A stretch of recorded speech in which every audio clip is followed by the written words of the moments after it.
और अब बात करते हैं क्रिकेट की। भारत और इंग्लैंड के बीच आज दूसरा टेस्ट मैच बर्मिंघम के एजबेस्टन स्टेडियम में खेला जाने वाला है। आज से इस टेस्ट मैच की शुरुआत होगी।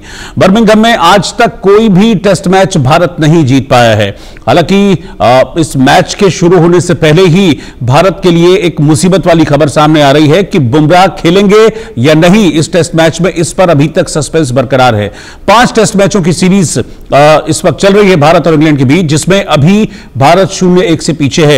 जो पहला टेस्ट मैच खेला गया था उसमें अच्छी परफॉर्मेंस के बावजूद टीम इंडिया को हार का सामना करना पड़ा था और आखिरी दिन टीम इंडिया पर भारी पड़ा था। जो टारगेट टीम इंडिया ने सेट किया था उसे इंग्लिश टीम ने बड़ी आसानी से हासिल किया था और पहले टेस्ट मैच में भारत को हार का सामना करना पड़ा था। तो भारत और इंग्लैंड के बीच एंडरसन तेंदुलकर ट्रॉफी का यह दूसरा टेस्ट मैच है जो आज बर्मिंघम के एजबेस्टन स्टेडियम में खेला जाएगा। 143 साल पुराने इस ऐतिहासिक मैदान पर भारतीय टीम का रिकॉर्ड बेहद खराब है। टीम को यहां टेस्ट में अब तक एक भी जीत हासिल नहीं हुई है, तो वही टीम इंडिया के इंग्लैंड दौरे का आगाज भी अच्छा नहीं रहा है। भारत ने सीरीज के पहले टेस्ट मैच में इंग्लैंड के खिलाफ 5 खिलाड़ियों के शतक और 371 रनों का विशाल लक्ष्य देने के बावजूद मैच को गंवा दिया था। नतीजा यह हुआ कि भारत इस सीरीज में 0-1 से पिछड़ चुका है। यानी कि फिलहाल शुभमन गिल की कप्तानी वाली भारतीय टीम 5 मैचों की सीरीज में 0-1 से पीछे चल रही है। अब आज से भारत और इंग्लैंड के बीच सीरीज का दूसरा टेस्ट मैच शुरू होने जा रहा है। यह मुकाबला बर्मिंघम में खेला जाएगा, जहां भारत का रिकॉर्ड बिल्कुल भी अच्छा नहीं है, बल्कि मैं ये कहूंगा कि भारत की जीत का खाता ही यहां पर टेस्ट मैच में आज तक खुला नहीं है। टेस्ट मैच के इतिहास की अगर हम बात करें, अगर टीम इंडिया को सीरीज में वापसी करनी है तो कुछ खास और मजबूत रणनीति के साथ मैदान पर आज उतरना होगा।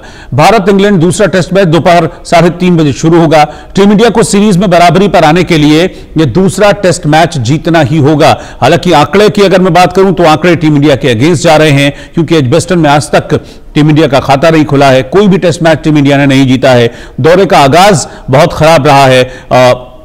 पहला टेस्ट मैच जो खेला गया था उस पहले टेस्ट मैच में हार का सामना भारत को करना पड़ा था। हालांकि यशस्वी जायसवाल, शुभमन गिल और ऋषभ पंत इनके बल्ले से सेंचुरीज निकली थी।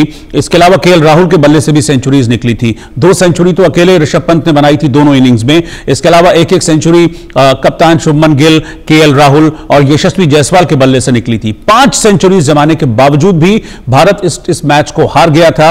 सेकेंड इनिंग में इंग्लैंड को जीत के लिए 371 रनों का टारगेट दिया गया था, लेकिन वो टारगेट भी इंग्लिश टीम ने बड़ी आसानी से हासिल कर लिया था। तो ऐसे में सवाल बहुत सारे खड़े हो रहे हैं कि क्या भारतीय टीम इस दूसरे टेस्ट मैच में किसी तरह का कमाल कर पाएगी। मेरे साथ इंडिया न्यूज के एडिटर स्पोर्ट्स मनोज जोशी जी इस वक्त साथ में जुड़ गए हैं।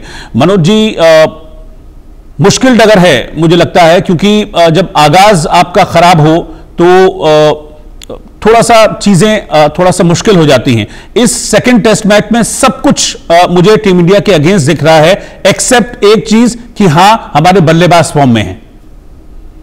हमारी बल्लेबाजी शीर्ष क्रम की निश्चित तौर पर फॉर्म में है, लेकिन जो कुचल्ला बल्लेबाजी है उसने दोनों पारियों में जो है लीड्स टेस्ट में निराश किया था। हाँ। एक में 41 रन में 7 विकेट हमने खोए, दूसरी पारी में 31 रन में हमने 6 विकेट खोए।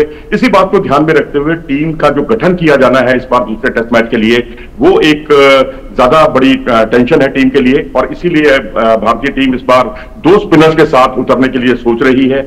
अगर अटैकिंग माइंडसेट से उतरते हैं तो फिर कुलदीप यादव खेलेंगे।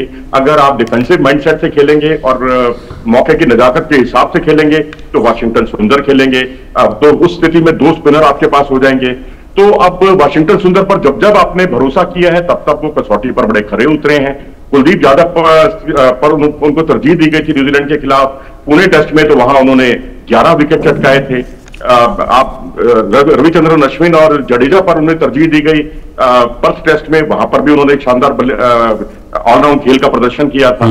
तो अब यहां कोई जमा मतलब यह है कि भारत अपनी जो परंपरागत सोच से थोड़ा अलग हटकर और खेलेगा, और जो कंडीशंस है, कंडीशंस की बजाय अपनी स्ट्रेंथ पर ज्यादा फोकस करेगा। जी।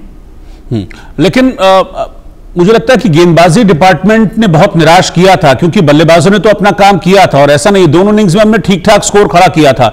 लेकिन उसके बावजूद अगर आखिरी दिनों में इंग्लैंड, आखिरी डे में, 5th डे में इंग्लैंड की टीम 350 रन बहुत इजीली अचीव कर लेती है। यानी कि आपके गेंदबाजी डिपार्टमेंट को वरी की जरूरत है, वहां पर चिंता है, कुछ गड़बड़ है वहां पर। जी हाँ, बिल्कुल ठीक कहा आपने। अगर आप भारतीय गेंदबाजी को देखें तो जसप्रीत बुमराह कहीं ना कहीं अकेले पड़ते हुए दिखाई दिए। 43 ओवर की गेंदबाजी उन्होंने की है पहले टेस्ट मैच में। आलम यह था कि दूसरी पारी में जब नई गेंद ली गई तो बुमराह मैदान से बाहर थे, यानी स्टेडियम बाहर बैठे हुए दर्शक दीर्घा में बैठे हुए थे, यानी वहां पर अर्शदीप के साथ उनका एक पिक्चर बड़ा वायरल हुआ था जिसमें अर्शदीप उनका कंधा दबा रहे हैं। लेकिन ये अच्छी स्थिति नहीं है कि आपका मेन स्ट्राइक बॉलर जिस पर आपकी निर्भरता है वो नई गेंद के समय मौजूद ही ना हो। वो इंजर्ड मतलब आप ये कहिए कि मांसपेशियों में खिंचाव के डर से या एक थकान की वजह से आप बाहर बैठे हुए हैं। लेकिन अगर आप बाकियों की रणनीति देखें, मोहम्मद सिराज बहुत ज्यादा अटैकिंग गेंदबाजी करते हैं। जब दोनों छोर से अटैकिंग गेंदबाजी होगी तो फिर रनों का प्रवाह भी बहुत तेजी से होगा। वो तो वैसे भी अंग्रेज लोग जो है बेसबॉल क्रिकेट में यकीन करते हैं, जो जिसमें बहुत आक्रामक बल्लेबाजी की जाती है। इसी तरह प्रसिद्ध कृष्णा जो है पहली पारी में तो लेंथ से ही जूझते रहे कि कहां पर किस लेंथ पर उन्होंने गेंदबाजी करनी है। हालांकि दूसरी पारी में थोड़ा सा उन्होंने सुधार किया, उसमें सिराज ने भी सुधार किया। दूसरी पारी 5वें दिन पहले घंटे में उनकी गेंदबाजी अच्छी थी, लेकिन वैसे कंसिस्टेंट गेंदबाजी वो भी नहीं कर पाए। जडेजा को जो रफ मैचेस थे उसका फायदा उठाना चाहिए था, वहां पर गेंद भी उन्होंने डाली, लेकिन बेन डकेट ने जो है लगातार रिवर्स स्वीप लगाकर उनकी इस रणनीति को कामयाबी नहीं होने दिया। उन्होंने 36 रन तो रिवर्स स्वीप से ही बटोर लिए। तो इससे आप अंदाजा लगा सकते हैं हमारी गेंदबाजी जूझती हुई दिखाई दी है। अकेले बुमराह अकेले पड़ते हुए दिखे हैं। अब बुमराह का सवाल यहां पर सबसे अहम है इस टेस्ट मैच में भी, क्योंकि बुमराह को लेकर यह था कि 3 टेस्ट मैचों में वो खेलेंगे। अगर वो थक कर चूर हो जाते हैं तो फिर उनकी जगह कौन खेलेगा। तो यह एक संभावना यह है कि बुमराह को रेस्ट दिया जाए। इसी बात को लेकर पसोपेश की स्थिति बनी हुई है। अगर बुमराह नहीं खेलते हैं ये टेस्ट तो कहीं ऐसा ना हो कि भारत लॉर्ड्स टेस्ट में जो तीसरा टेस्ट मैच खेलना है वहां पर भारत 0-2 के स्कोर के साथ जाए और फिर बाउंस बैक करना 0-2 के स्कोर के बाद बहुत मुश्किल हो जाएगा। तो अब ऐसी स्थिति में बुमराह को खिलाना एक मजबूरी भी हो सकती है। अगर बुमराह खेलते हैं तो, क्योंकि आप देखिए सेना देशों में जो साउथ अफ्रीका, इंग्लैंड, न्यूजीलैंड और ऑस्ट्रेलिया जैसे मुल्कों के खिलाफ 2022 के बाद प्रदर्शन देखेंगे तो बुमराह एक तरफ है और बाकी गेंदबाजी एक तरफ है, और बाकी गेंदबाजी उनसे दुगने से भी ज्यादा के औसत से जो है उन्होंने परफॉर्म किया। यानी बुमराह का परफॉर्मेंस कहीं बेहतर रहा है उनकी तुलना में, दुगने से भी बेहतर परफॉर्मेंस किया है। स्ट्राइक रेट उनका कहीं बेहतर रहा है। अब बुमराह के बिना क्या भारतीय टीम की परिकल्पना कर सकते हैं? भारतीय गेंदबाजी अटैक की जो पहले ही जूझ रहा है, पहले ही टेस्ट मैच में जूझ रहा है। तो ये कुछ एक यक्ष सवाल है जिसका हल ढूंढना बहुत जरूरी होगा इस टेस्ट मैच से पहले। ठीक है, बहुत बहुत शुक्रिया मनोज जोशी जी साथ में जुड़ने के लिए।